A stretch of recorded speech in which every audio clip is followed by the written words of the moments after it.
go. Okay. Oh, I'm not on the first page. Okay, so I did mine on type 2 diabetes for a couple reasons. For one, I was just scrolling through the textbook, just trying to see just trying to see diseases that I was a little bit familiar with. And my aunt actually has type 2 diabetes, so that just when I saw it, I was like, you know what, I'm just going to go with this one. But now I'm really glad I did because I've learned a bunch of new stuff about it. Okay, so type 2 diabetes, for the first article that I did, it was just kind of like an overview of diabetes in general, or type 2, anyways. So it talks about it being one of the oldest diseases that's like recorded back in like the 30s. There's some medical records of it, and that's like one of the first times they call something like a disease, I think. So the article states that people living with type 2 are more vulnerable to various forms of both short and long term complications, which often lead to premature death. So, I mean, like, that sounds really scary, that statement does. And that's not to say that, like, people with type 2 just die all the time. It's just saying that people with type 2 are more vulnerable to various forms of these kinds of complications. So, developing type 2 can be caused by a number of things, including your diet, like what you're eating, what you're putting in your body, your lifestyle choices, kind of the same thing, but kind of not, and your family history. So, that's huge also. Like, family history is a big deal when it comes to if it runs in your family or whatever. Um, that's actually something I didn't know. I didn't know that like it could run in your family and you could be perfectly healthy and you could still get it. Like even if you're living like the healthiest, like runner, keto, every kind of like precaution you can take if it runs in your family, like you just have to be really, really cautious. Okay, the next page is about the next article I did was on the symptoms and the treatments. So, symptoms are excessive thirst, frequent or increased urination, excessive hunger, fatigue, blurry vision, or sores and cuts that won't heal. So, these kind of symptoms are stuff you really have to watch for because I just feel like it's not anything that's like popping off the page to me. Like excessive thirst, like some days I'm just really thirsty. Or sometimes I have cuts that I don't pay any attention to after I cut them. And sometimes like I have excessive hunger because I'm in a bad mood and I want to eat. So I feel like so many of these things are just things you would really have to watch. Not very like specific. So I guess it helps knowing if it runs in your family or knowing if you're not living the healthiest lifestyle. But if you're not aware that these are the symptoms, like it could take you a long time, I feel like, to realize that's what's going on with you. Okay, so for treatment, the good thing about type 2 is it's not as serious as type 1, meaning that medicine and insulin really aren't used that commonly for it.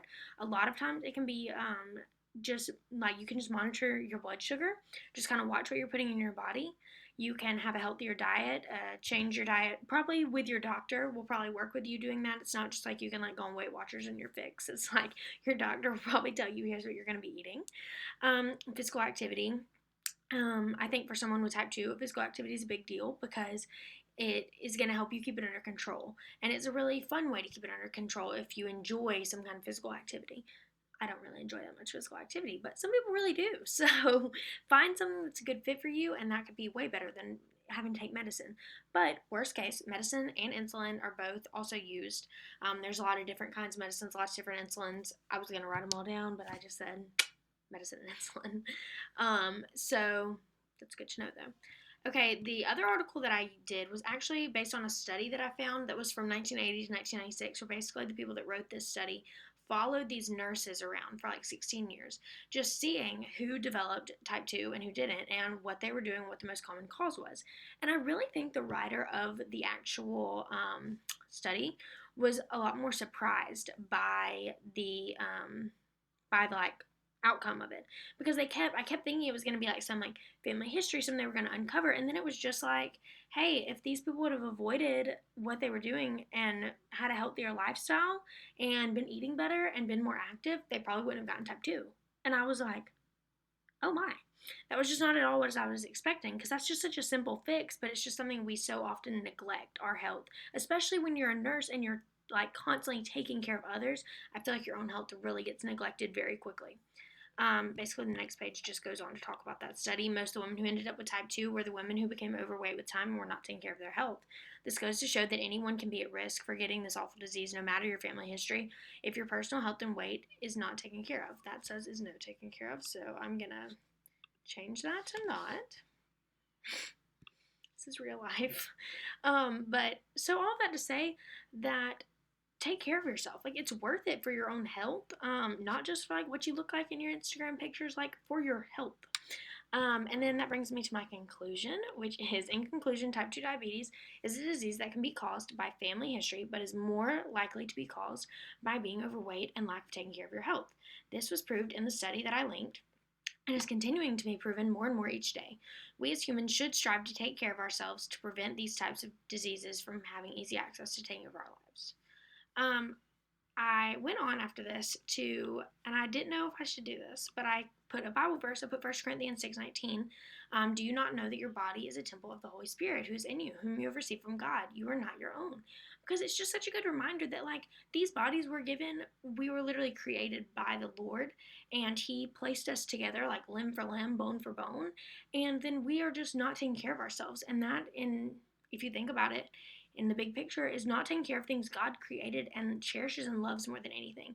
So I think that we should always take that into account when we're talking about getting healthy or getting fit or taking care of ourselves because we have something like type 2 diabetes. We should always remember that we're a creation of the Lord, and it should be our joy to get to take care of it. So then I put, let us always remember, most importantly, it's vital for us to take care of ourselves because we are indeed not our own, but a creation of God. So I hope you enjoyed this presentation.